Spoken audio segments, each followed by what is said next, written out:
And we all just happen to be in churches that wear more red hats probably than the other side. But either way, it's blue hair. Yeah, exactly. It's not hard to not mess with students. And I just get so angry and furious when I see that kind of stuff. There I am, just being a liberal.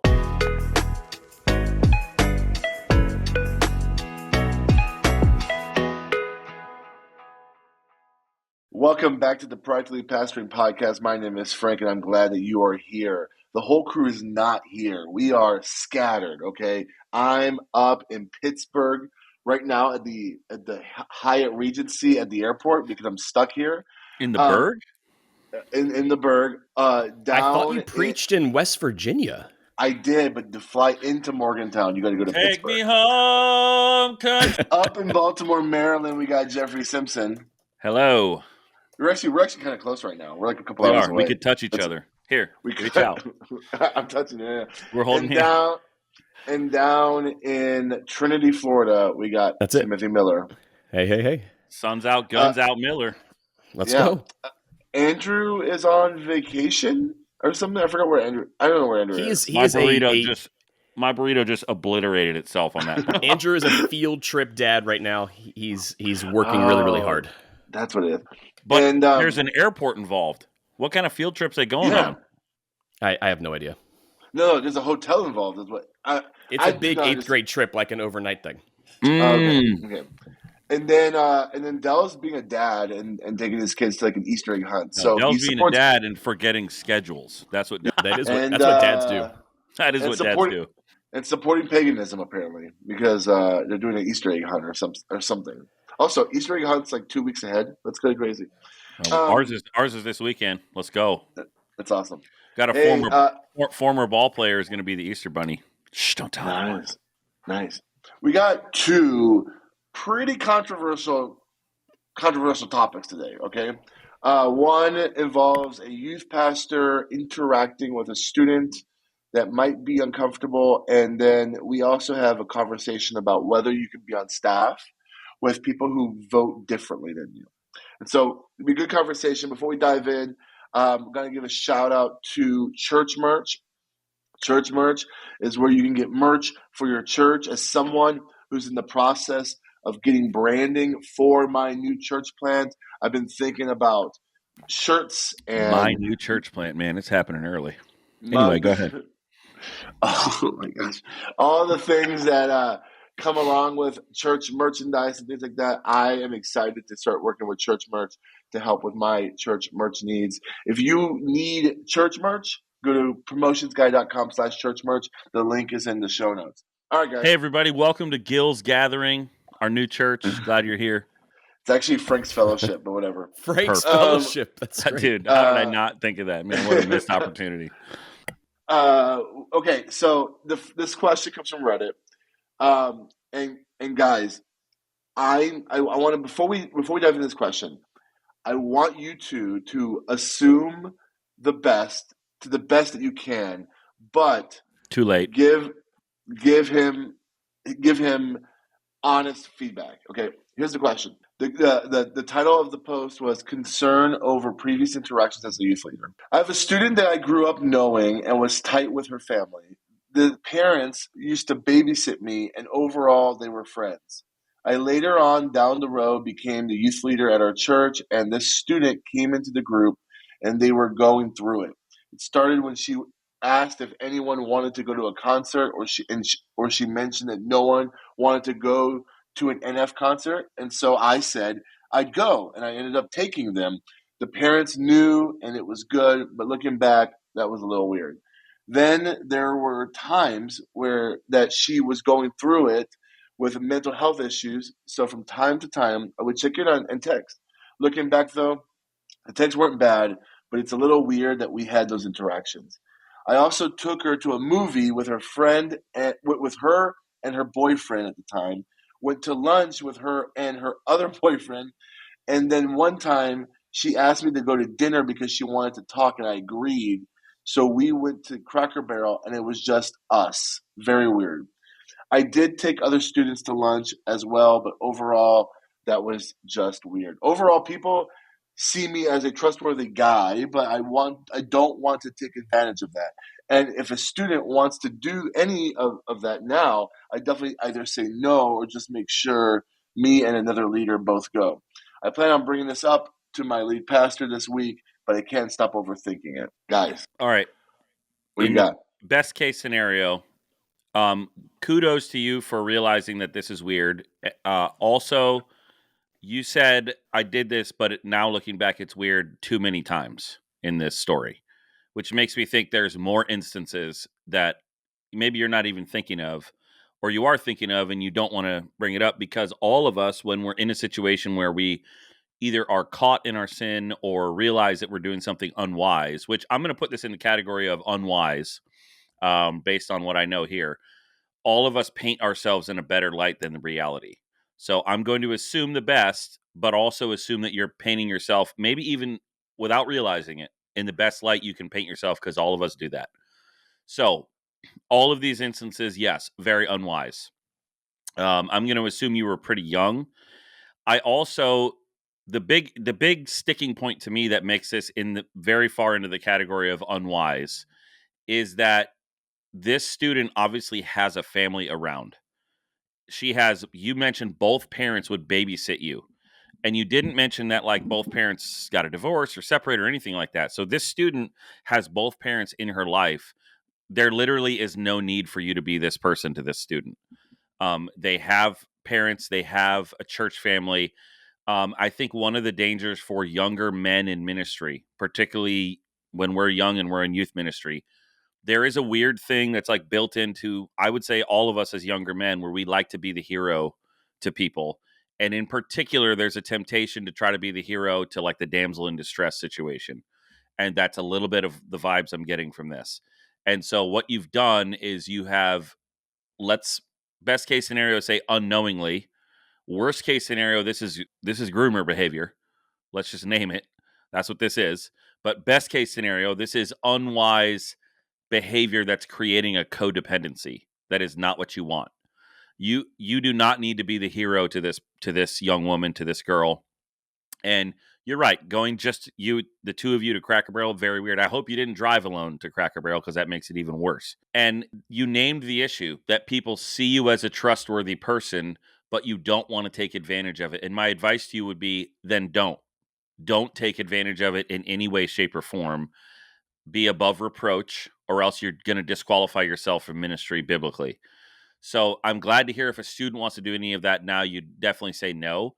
But I think when you bring this up to your lead pastor, it needs to be brought up in the absolute most transparent way possible.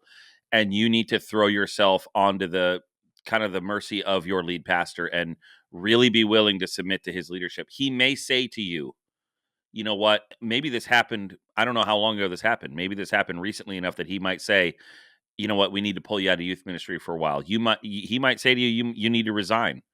Those are all possibilities. But if you really want to do the right thing, I think you need to allow him that decision. He is the lead pastor and you're not.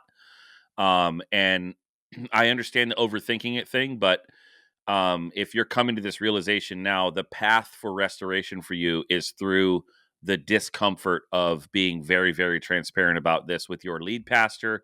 And if you're married, I don't remember if he said he was married or not, but if you're married, your wife too, because you have already walked down the road of very bad, unwise decisions, and you need to turn around. All right, couple of thoughts. Assuming the absolute best, right? That was kind of the agreement here. First, there's a self-awareness piece that's really strong. Like, I appreciate that. I think for a lot of us, especially those in ministry, sometimes we lack self-awareness. So for you to come to this realization now, that's great. I think your heart was obviously for the student. They were in a hard season. You weren't trying to overstep. I would say there's a growth process here too. Looking back, we've all done some pretty dumb stuff in ministry. Some things that we would probably change, knowing we were a little unwise. I'm with Jeff. We'll throw this in the unwise / foolish category. But I would say seeing this could be growth for you, could be a season of growth for you. I think just the fact that you're wrestling with this now shows a little bit of maturity, which is great. I would say, man, if there are some specific lessons that you've learned, let's name it, right? Like, are there some clear boundaries you need to have in place in your ministry? Yes. Yes. Should you sit down with your other small group leaders and make sure they know those boundaries? Because chances are they might be wrestling with some of those same boundaries as well. So make sure it's very, very clear. I don't think you need to over apologize here. I think you need to say to your lead pastor, here's what happened, here's what I've learned, and here's how I plan on leading differently. I think your lead pastor will really respect that. Like Jeff said, you then need to respect the decision after you say what you need to say. But I do want to commend you on your integrity. I think this is the right move. This is the right decision, especially if it's in your heart and you've been struggling with this. Talk through it, learn from it, and then accept those next steps from your leadership team. I got two more thoughts real quick. Number one, the fact that you're saying I plan on bringing this up to my lead pastor is the Holy Spirit prompting you. Do not quench that. Do not go, well, it's all right, I won't, because that is how you go further down the path of unwise decisions, which end up being now sinful things that you're going to do. Secondly, just as a senior pastor, I'm wondering, how did this stuff keep happening in the youth ministry? Tim, you can talk about policies. I think you're really good with policies. I'm starting to think about what policies do we have in place, like adult leaders are not going to dinner with students by themselves, and that's a hard line we don't cross. And if it gets crossed, we have to have a conversation and possibly discipline. But I'm wondering, is this the same lead pastor who was the lead pastor this whole time? Because if so, how is he out of touch? Or are you this deceptive? Like, if there was policies and you were going against the policies, now the conversation you have with your lead pastor is a confession conversation. If there were no policies and you're having this conversation, which you still need to have, now I hope this lead pastor is going to be prompted to go, oh my gosh, I have created an environment as a senior pastor where this stuff is possible and people are having to wrestle with it, and I haven't given clear boundaries and communication, which I think is a big part of our role. And so that's what is going on in my brain as I'm like processing this.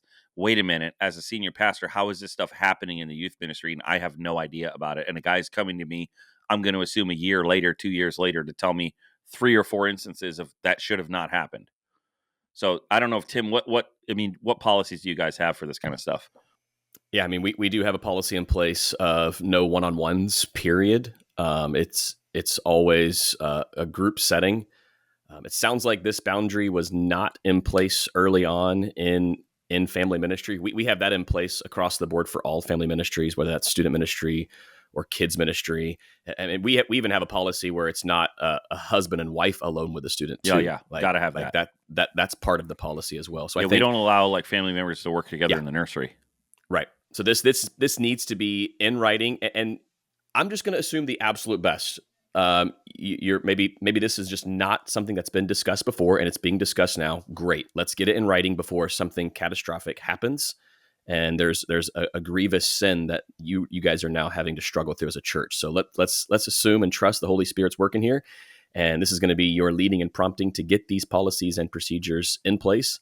And you guys can work through this together as a leadership team and hopefully be better because of it. Frank, maybe you can speak to this, but this to me reads as a small church issue. Like this is something that like a smaller church hasn't had to think through policy yet. And your experience in a bigger church. My experience in a slightly bigger church than where I am now, where there was a few hundred people, is that there were much more systems in place. And in a small church, it's kind of like just left up to like intuition, and we all trust each other. Yeah.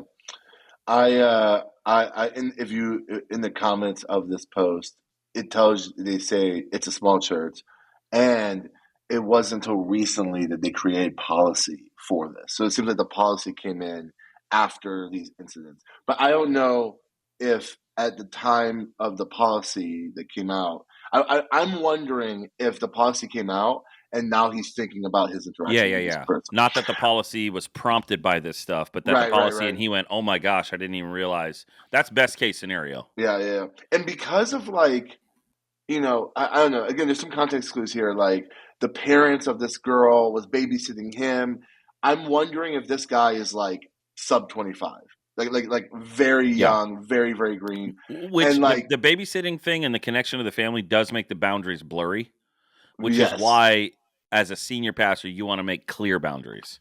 Like, I Yeah. understand you guys all know each other and trust each other, but now that you're on staff at church, this is a hard line, a red line we don't cross. 100%. Right. Because like I was even thinking about like, and this is different, but like I have a godson, and if I was in youth ministry, like what would my relationship be with him in that situation? I'm trying to think of another scenario where we cross gender. That I have a relationship with the family, but yeah, I mean, the thing is like a lot of times policies don't exist until there's a need for a policy, and that's what sucks. Is because something bad has to happen for a policy to be created. So like this is like Tim and I were just talking to a Converge, and we were talking about how they resource churches to like get ahead of this stuff. So like in the broad scheme of things, it's like Converge can help small churches help, or church plants if for that matter, like create bylaws.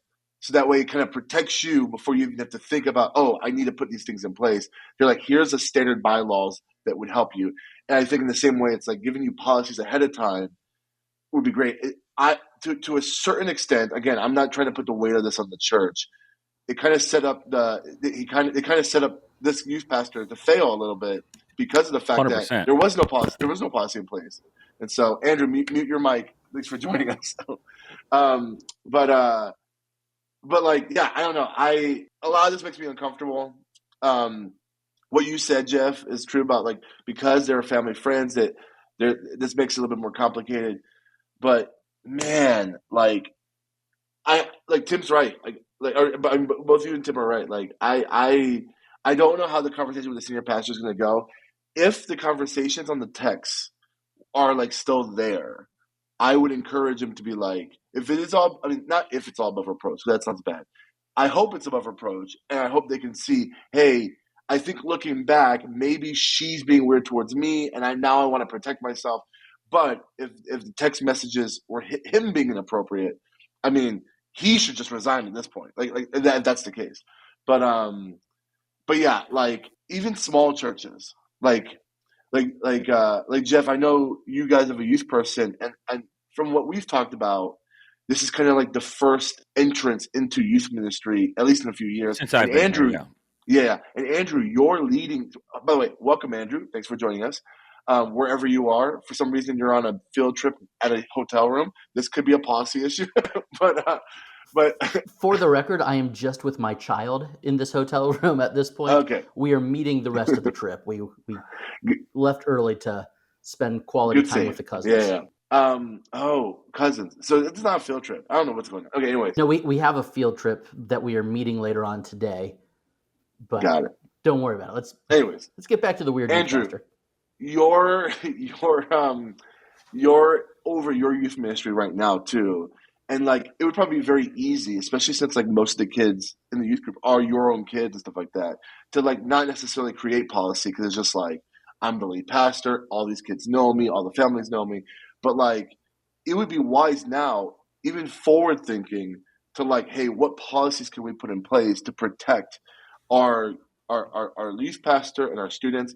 At Epicos, I mean, we had rules of like if there is texting, it can't be Snapchat. It can't be something that disappears. Even if it's same gender, to not be alone with a student.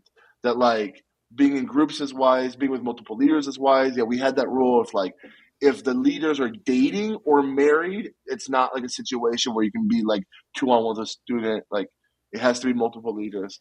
And that if you're going to ever spend time with a student outside of church hours, a parent has to know. Like text a parent ahead of time. Hey, I'm going to pick up your child. It's me and so, or I have all these students with me. Like make sure that everyone goes. And that's just to protect them. So yeah, this is a messy situation. Hopefully it doesn't end bad. I think too, one thing you can do as if there's guys or girls listening that are like youth pastors right now, and you're hearing this and you're realizing my church doesn't really have a policy like this, you can have your own personal policy. Like I don't text students, I don't request them on social media, I don't. Basically, like the rule of thumb that I always abide by is like don't be alone with anyone underage in a physical space or in a digital space. Digital space is tricky because of texting and stuff like that. But like with the students that I work with that are I'm their baseball coach, that's basically like the way I do it. We have a group me that the team is on, and I will DM them in group me, but all of that is like anybody can on the account, admin on the account can see that. So I'm not like alone in a room with them, right? I don't friend request them like on Instagram. If they request me, I'll allow them to follow me, and then I'll follow them back. But like, I don't initiate that conversation with anyone underage. So it's interesting. I'm not in a youth ministry setting right now, but I am in a setting where I'm like a coach to kids that are high school age. And so it's kind of like I'm re-entering, practicing all of those policies again. And so it's been interesting. A couple of the guys that have graduated, it's like I joked with, like, you can have my phone number now. Like, you're an adult now, so it's like it's fine. You're not a student at the high school. You're just like another person in the community, and you come to my church. So now we're just like two guys that are just regular adults that just talk to each other. So it's fine. But like, I would encourage you to have your own set of boundaries. There's books. There's a book by Moody Publishers called Safe Place.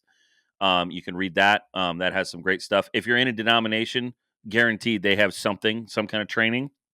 So if you're in a smaller church where you're realizing we don't really have a policy, or we should based on our denomination and we just don't, that's something you can personally do. And then you can bring it up to your senior pastor. Like, hey, this is something I want to implement in our ministry to protect all of us. When I was in Orlando, we had an incident happen before I got to the church where basically the policies were what saved the church when the police came in and investigated.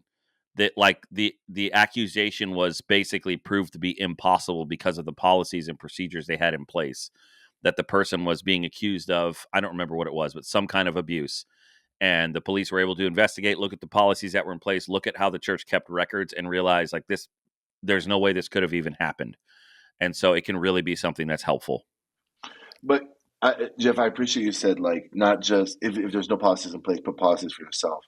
If you have any volunteers whatsoever, even if you're other parents, you should create policies. Because I mean, I don't know. I'm like, if there's one thing that like makes me like gutturally upset is when, and I think we've all talked about this, like privately in our own group chats. It's like when we see another news article of a youth pastor doing something weird or gross. It's just like, it's not hard to not mess with students. And I just get so angry and furious when I see that kind of stuff. And so, and like, yeah, sometimes they're youth pastors, sometimes they're the youth leaders.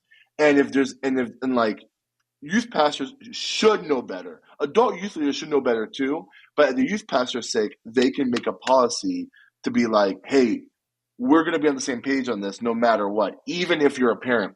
And like in smaller churches, there is this like, we're a family. We don't have to have such this like bureaucracy. No, like I understand that. But when we can clearly state expectations, it's never going to harm us. It's always going to help us. Like this, like we're a family. We don't want to boggle people down with unnecessary paperwork. I'd rather boggle us down on the front end with paperwork, so that way we are on the same page, than me cleaning up, like me being a key witness in a lawsuit because you messed up. Like I don't want to do that. There is a draw among, I would say, younger youth leaders that I've seen a number of times. And in ministry, there's this draw, like the hero thing we talked about, where there's this like, I want to be their confidant. And sometimes youth leaders will get themselves into trouble when they start bending and pushing against those policies because they're like, well, this kid doesn't have anyone to talk to, and I'm the only one they can talk to. As soon as you start doing that stuff and you are starting to have that idea in your mind, well, I know I'm not supposed to text, but she just sent me this one and she's really going through it. Like, that's a red flag. That is a hard red line in the sand. Do not cross that line. If you're the senior pastor and you're having a youth leader who's like constantly like pushing against the boundaries that you have in place, like, get them out of youth ministry. That is the person who's going to continue to take one little more step, one little more step, one little more step into unwise territory, which is going to lead into, now I'm doing this stuff intentionally. That is the stuff that, like, a good youth leader, when they see a boundary, is going to go, oh man, yeah, I'll honor the boundary. Cool. We'll figure out a way. Like, I'll meet them at the coffee shop with another adult in public and we can have the conversation. Because remember, youth leaders, like, God gave these youth a family. It might be broken, it might be totally messed up, but you are not their family, and you need to have a boundary in place because, like, you are not if you're pushing against the policies of the church to keep you and the church safe, and you're putting yourself and the church in danger, like that's a red. You don't need to be doing that in youth ministry or any ministry, but especially, youth ministry, children's ministry, they're extra vulnerable. That's good. My previous church, we did not have like any policies. I'd come from a church in Texas that everything was ministry safe, and we did all of the things. And then I got to the last church where I was the youth pastor, and there were all these like weird existing programs where it was like, hey, the youth pastor shows up with a church van, and whoever wants to come just gets in. And I was like, this is weird and scary and terrifying. And the reason that a church cannot have a policy is because they haven't had the big incident yet. And the key word there is yet, because it's coming. So it was a real, I got pushed back when I was like, hey, I don't think I should be dropping off a 7th grade girl in the church van with just the two of us after a Chick-fil-A Bible study in the morning. That makes me uncomfortable. And I had moms and the children's person at the church saying, well, why not? This is the way we've always done it. Well, it only takes one accusation to ruin a career, to taint a church for forever. And it's just because you've been getting away with it for years doesn't mean it's a good idea. Yeah. I also haven't been audited yet. That doesn't mean that I should keep cheating on my taxes. And that's the tricky thing, is the cheating on your taxes, that's clearly wrong. And because there's no policy, you're not violating anything, but it's just unwise. It's very, very unwise, and you're setting yourself up for failure. And there is no real benefit. Like if a student is going through a mental crisis, pay for them to go to a counselor. Mm-hmm. There is no benefit for you being that person. Sure it is. You're not. The benefit is to your ego as the youth leader. Right. Exactly. So I'm the person that this kid counts on, and that makes me now that's feel good. Codependency. And I get my serotonin where you need hit them from to a need needy you. teenager. Sorry, Andrew. This is messy. But hey, brother, if you're listening to this, because I'm going to post this in the comments of your post, hopefully you can hear this comes from a place of love and wisdom. Feel free to reach out if you have questions or anything like that. And if you are listening to this and you're like, I don't have policies, I don't know what to do, like, reach out to some of us. We would love to help you. Good This next question. Hey, good policies equal freedom in this regard. Also, just tap into something like Ministry Safe. Ministry Safe will do all of it for you. It's not that expensive. And then you look proactive to the church. It is, if you want to be the hero, hey, guess what? You get to be the hero. You're the one that is putting in a policy that is going to make every kid in your church safer. How is that not a good thing? Andrew, you can be my hero, baby. That's what Enrique Iglesias once said to me. Yeah. All right. Let's go to this next question. Let's go to a less controversial question. Here we go. Yeah, it might not take as long. I think it's pretty straightforward. The title is, Can people who vote differently truly work together in ministry? If I've been reading about politics on the subreddit, and how many of y'all pastors actually work with staff and leadership who vote differently than you?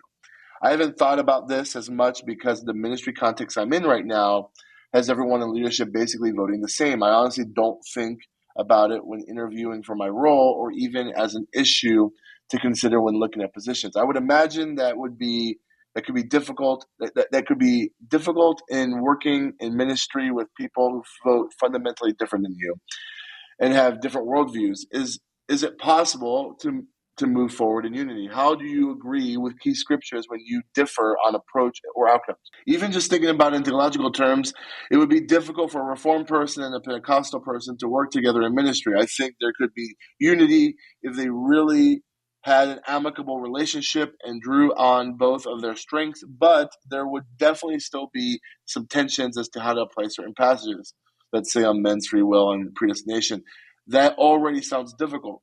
So I guess that's why we have so many denominations. I mean, no matter the good intentions, it would be difficult for a Baptist and a Presbyterian. He's just getting in the weeds here about. All right.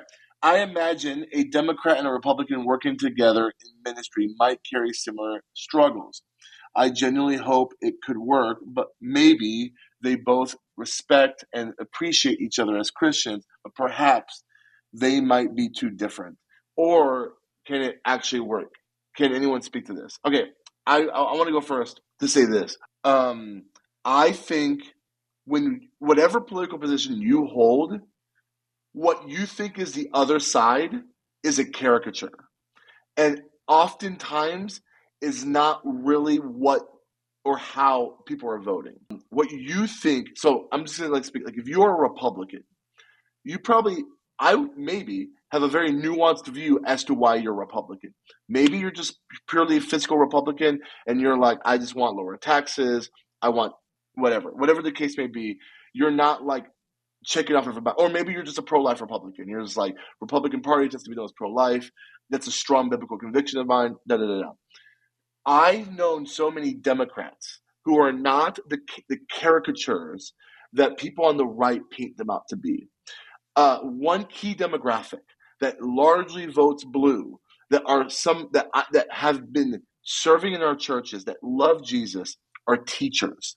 Teachers often vote Democrat because Democrat Party tends to fund education in ways that the Republican Party doesn't fund education. Not my wife. Okay, well, maybe. I don't know.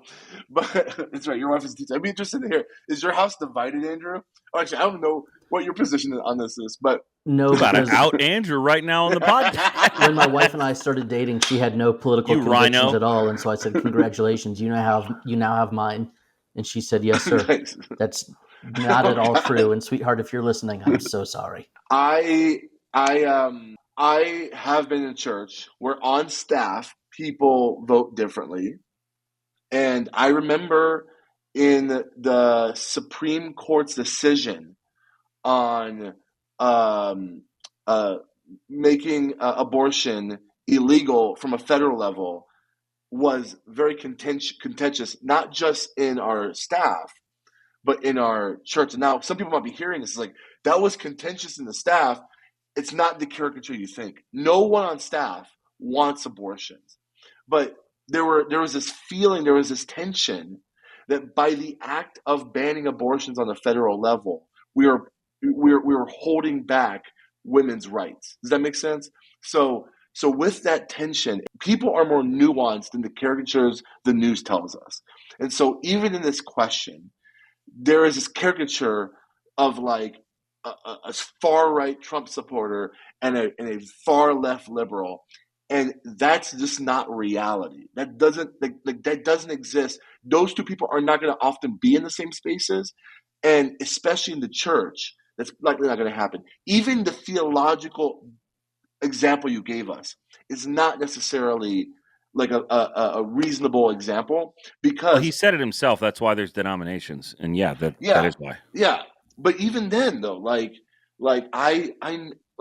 I'll say this: Download Youth Ministry, for the time I spent with them meeting other youth pastors, as a very conservative, complementarian, reform-leaning guy, I was sitting in spaces with female Methodist youth pastors, and they are some of the greatest youth pastors I know. Does that make sense? I love those leaders. I love those youth pastors. And I would say that oftentimes when we get to these places where we're asking these caricature questions, how could these two people serve together? It's oftentimes because we're not in real proximity of those people. And when we are not in proximity of people who are different than us, then we create caricatures of them. And so with that being said, my short answer is I absolutely think Democrats and Republicans can serve together if also our political positions are not in the forefront of our decision making and are not like our idols or our identity. On either side, once you make politics your identity, you yourself become the issue and the problem with working together. It's not the policies or the political position, it's your idolatry of your political position. All right. Now, I may have just outed myself, and these three guys might hate me, so I'm interested to see what you guys think. Tim's about to fire me. He's like, this Dude, liberal has to go. I mean, Frank just climbed up on his hobby horse, so I like that. I would say I don't know where everybody votes on staff at Lakeview Church, and I'm okay with that. I do know that we have members of the congregation on both sides of the political aisle. We have Republicans and Democrats that love Jesus deeply, that serve the church sacrificially. I'm good with that. I would much rather work with somebody who votes differently but embodies what we're looking for, right? Humility, patience, servant-heartedness, than someone who just agrees with me politically but has absolutely no love or empathy or care in their heart whatsoever. So I would say, yeah, they can work together. Politics can't triumph everything, right? Like we still have to be on mission for Jesus together, and you can have healthy conversations. I think even acknowledging the tension on staff, if that's the case of, yeah, there's going to be a tension there, just like there's a tension over theological issues that you might have disagreements over. And I know even on staff at Lakeview, we have different theological leanings. But as long as our core issues are the same and we're together on that, it can absolutely work.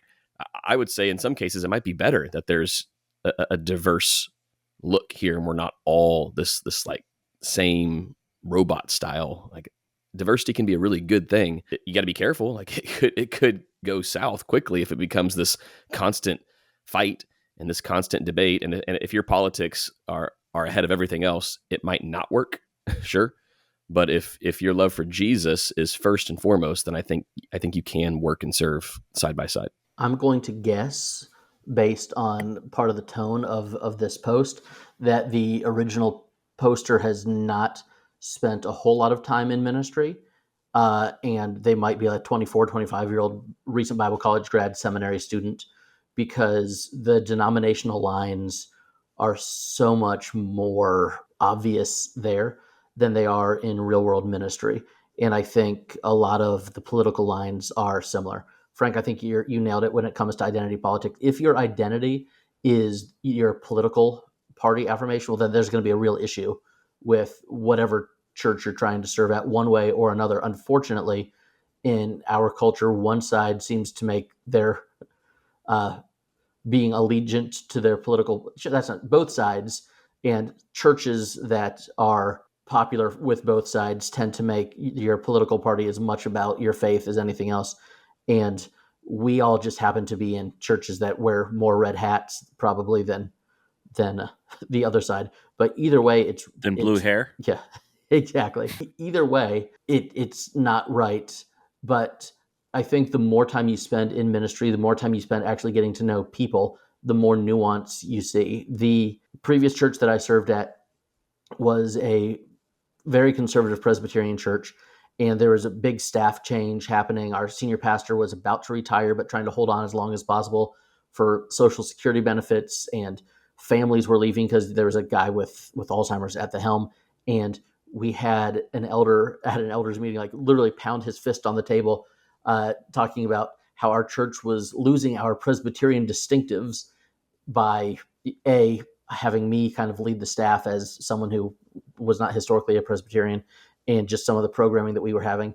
And I pulled up a list of all of the families that had left the church in the 6 months prior, and about 50% of them went to a Southern Baptist church, about 30% of them went to a Methodist church, and about 20% of them, we didn't know where they were.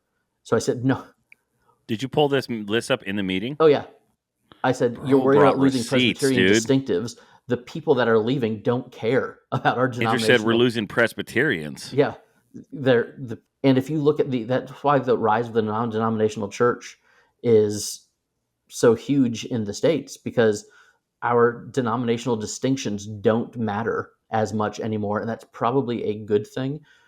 And hopefully it will be true of our political distinctions as well. One of the things that is it's a source of joy at Safety Harbor. My community is more progressive than I am, which means that there are people in my church that are far more progressive than I am. One of the things that Tim and I have always joked about is he and I are pretty much aligned on most everything, yet he seems to attract a crowd that is further to the right than he is, and I tend to attract a crowd that is further to the left than where I am. Maybe it's because he preaches standing up and I preach sitting down, and I don't know what that says. But there needs to be nuance in the church. We are called to all people, not just people that vote like us. And we're called to make disciples of Jesus, not little voters who will vote our way. I love this quote. There should be a peculiar unity in the church. Like people should walk in our church and be like, how in the world did these people get together?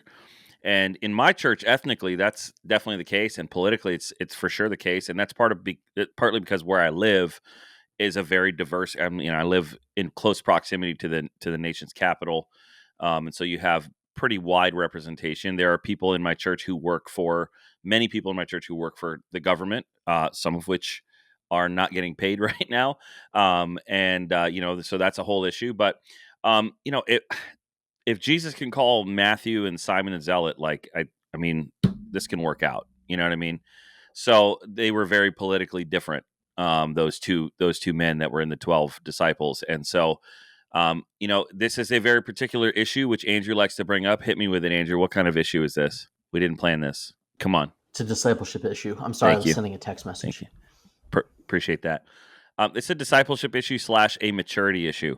If you are moving towards maturity in Jesus and you are growing less and less attached to the things of this world, this is going to be less and less important to you in terms of working with other people. And I think I love this idea. This is John Mark Comer's idea, but being a non-anxious presence in the church as a senior pastor, as an elder at the church, I think that's really important. That because that stuff rubs off. Like that's just a leadership reality. The way that you are rubs off on the people that are underneath you or that are working alongside you. And so if you're constantly anxious about whose political views are which way, that's going to be over time, that's going to become the feel in the health of your church. And so if you can be non-anxious about it and just, the important stuff's the important stuff, and the non-important stuff is not that important to us, and we're about the kingdom, then I think that will trickle down, and over time you will see that maturity hopefully rise among your parishioners and the people you work with. And I think anytime you get a chance, I mean, as pastors, we should do this often, where we get the opportunity in front of our staff, in front of our congregations, to kind of cast this vision of the kingdom of God is beautifully diverse. Like that's just the reality of it. Like it's diverse ethnically, culturally, politically. I think we can hold these tensions, right, as we work together and serve together. But it's like a really powerful picture when the church is able to come together, even though we have, different degrees of where we're at in politics, that no, we still serve the same God and worship the same Jesus. That has to come before everything else. I went into undergrad as a poli-sci major, and my childhood best friend used some of my connections to get a job in the White House right after graduation. So I was involved. I've been invited to multiple inaugurations. I was very much a jerk as a college student, and I was working at Denny's all through college, and I had a table of regulars that became kind of my buddies. And I want to say 2003 in Florida, we passed the no smoking in any restaurants law. And so this group of guys that would come and sit and smoke until 2 or 3 in the morning and drink coffee, they were going outside to smoke because they couldn't smoke inside. And so I went outside with them because they were the only table I had in my restaurant. And they saw my car, and it was covered in political bumper stickers. And they were making fun of whoever would drive that. And I remember, sorry for my French, I'll paraphrase, but it was look at this a-hole. Who would ever, put that all over their car? And I had my political stickers right next to my Jesus fish. And it was like this light bulb moment of, you will never lead someone to Jesus if they hate you before you ever open your mouth. And it was at that moment that God started to shift something in me, where I started to care less and less about red or blue when it came to people. The reason why this is like a hobby horse is just I feel like this has split so many churches and so many people unnecessarily. Does that make sense? Like what Jeff said, like this peculiar unity, I think, is one of the defining apologetics for Christianity. That we can look at the church and, man, what makes no sense in the world that they would never be together, they're being together in the church. And so I want to make sure, I think we all agree with this. Like, I don't believe that, like, what some political issues don't matter, and that, like, there's no place for, like, Christian conviction behind policies, or, like, I'm not denying any of that. Like, I do think that there's some policies or some things that, like, if this happens, that is a tool of the enemy, and this is a bad thing. And as a Christian, I fundamentally can't support or vote for that. But I also understand that there's a complexity that people are voting for things for very different reasons. In the same way, there's one issue voters who are Republican because of pro-life. There's one issue voters who are Democrat because they want funding for their public school that they work at, and they care for those kids. This is Andrew, what you said is so like that's one thing of why I feel like so passionate about this is like we shipwreck our testimony for a candidate that's only going to be around for 4 years. And I don't know why we do that when we have a Jesus who's around for eternity, and that should be our faith. That should be our brand. That should be our identity. And we shipwreck any opportunity. I'm seeing people. I'm going to get into the weeds here. Like people who I grew up with post on Facebook these like crazy things to people who are on the other side politically, and it's like there is a negative percent chance that person will ever hear any mention of the God, like any goodwill you have First of all, towards leading the person to Christ. they're probably not Won't even happen. seeing that crazy post either because of the algorithm. You're just shouting in an empty room.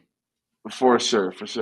So, anyways, I mean, I feel like when it comes to church staffs, I do think if there is a tension where we're constantly arguing about politics, that's a problem. And like, as a lead pastor, we should probably like figure out a way to like temper that and have some boundaries there. In fact, I will say, I was serving at a church where in our staff handbook, we had policies that you do not post on social media political stuff. Like we had like social media policies, but if you're employed at this church, there's certain things you cannot post on your public social media. That should be And an like I absolute appreciate no-brainer. that. Yeah, because and I think that like I can already hear people being like that's too much control. It's like okay, well we're Don't work trying there. to give out Then Jesus. work somewhere else. That's fine.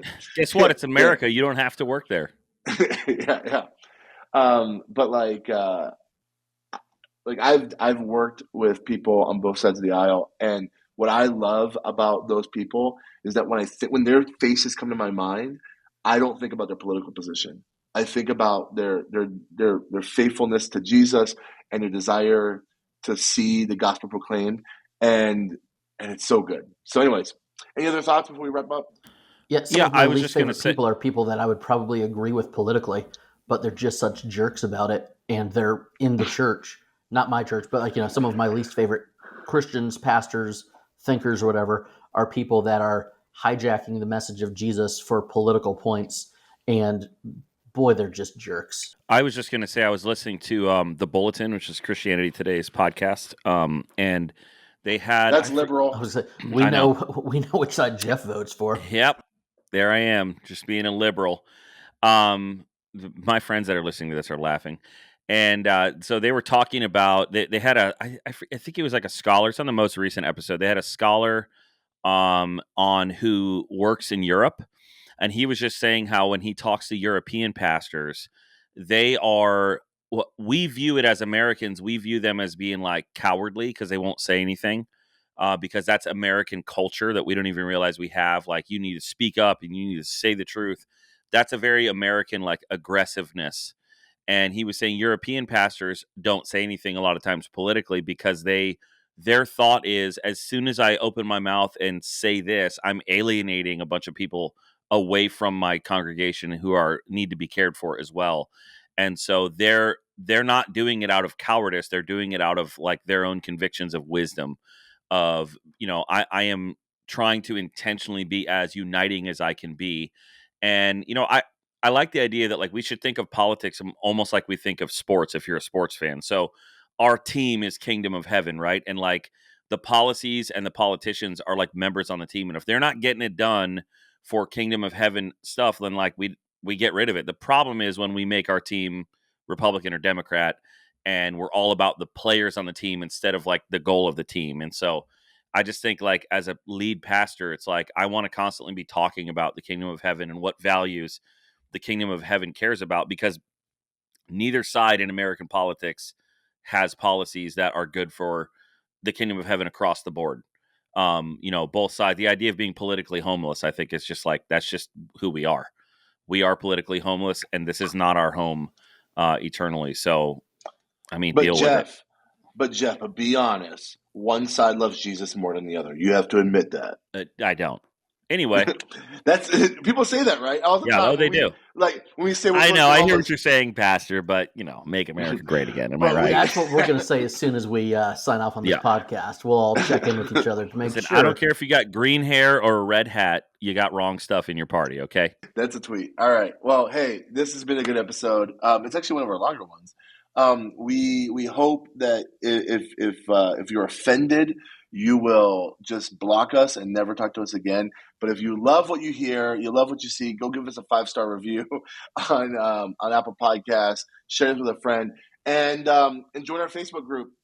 We the little number at the top of our group says we have 1.2 K people in the group, and we are so stoked about it. And so we are thrilled about the fact that we have so many people who are gathering together to ask questions and to make each other better and to have friends. So with that being said, I'm Frank Gill. I'm Jeff Simpson. I'm Andrew Larson. I'm Delmar P. And I'm Timothy Miller. This is Practically Pastoring. See you next week. Worst Bye. outro ever. Bye, y'all.